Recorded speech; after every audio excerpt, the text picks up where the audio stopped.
And as ever, here on Radio Free UK, we end our Friday show with a Batsby tale, produced by Alan Taylor Shearer. So, what have you got for us this week, Alan? From batsby.blogspot.co.uk, The Week in Politics. If a normal week is a long time in politics, the week that's just passed may one day be measured using geological core samples.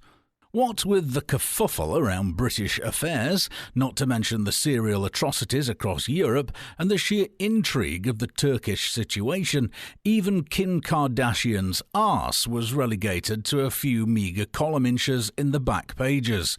But enough about Kanye. It's hard to keep up with each new day bringing another "you'll never believe it, but" moment.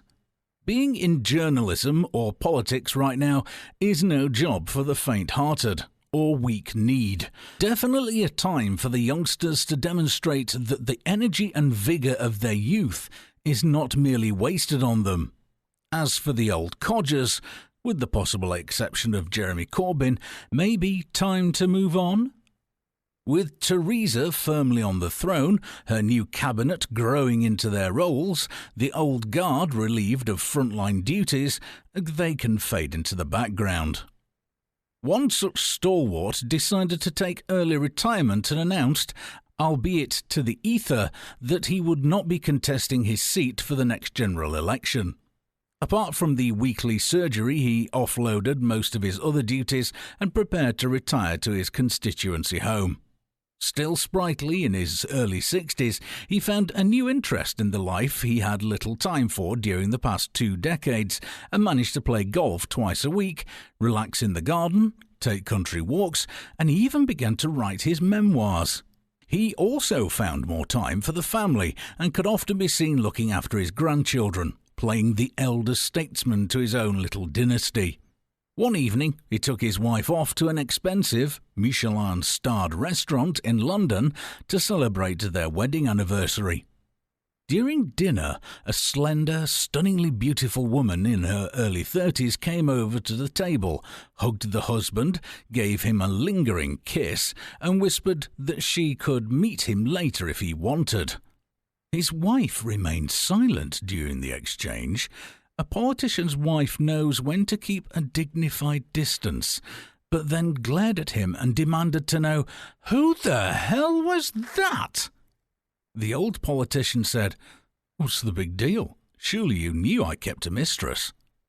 The wife was flabbergasted and began to rise from the table, muttering about divorce and lawyers. "Wait," said her husband, "there's nothing to make a fuss about. We all have mistresses here in Westminster.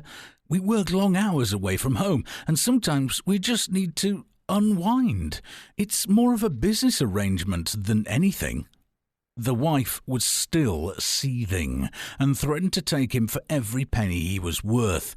Her husband let her finish, then put down his napkin, gently took her hand and explained, "You want a divorce, you say? Okay, if you're sure, but keep in mind that I have spent years in the company of the country's best lawyers. Everything I own is kept in trust, hidden in offshore accounts and sewn up tight with covenants and other legal entanglements. And all these precautions mean that should you sue me for divorce, it will cost you a great deal in fees, and you will end up with very little in settlement, if anything at all." She was stunned. He went on, "This means there will be no more shopping trips to Paris for you, no more long winter holidays in Courchevel, and you can kiss goodbye to the villa in Tuscany. I'm leaving it all to the children, and you won't get a penny for yourself. The Merc will have to go, I'm afraid. Also, you'll have to move out of the Chipping Norton mansion. But hey, I still love you and think of the children and how this might affect them. The decision is up to you." She got up from the table and, holding back the tears, excused herself to the ladies' room. A few minutes later, she came back looking composed, with fresh makeup applied, and took her seat again. She told him that on reflection she realised her own interests were best served by not rocking the boat, and acknowledged that they were still good friends. She could handle this. He took her hands in his, smiled and said he knew she'd understand. They continued their dinner, and the talk gradually became more relaxed. Then she noticed a recognisable figure at a nearby table.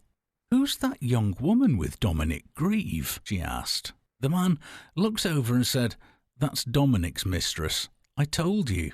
It's normal around here." His wife studied the couple for a moment, then looked back at her husband, tipped him a conspiratorial wink and said proudly, "Ours is much prettier."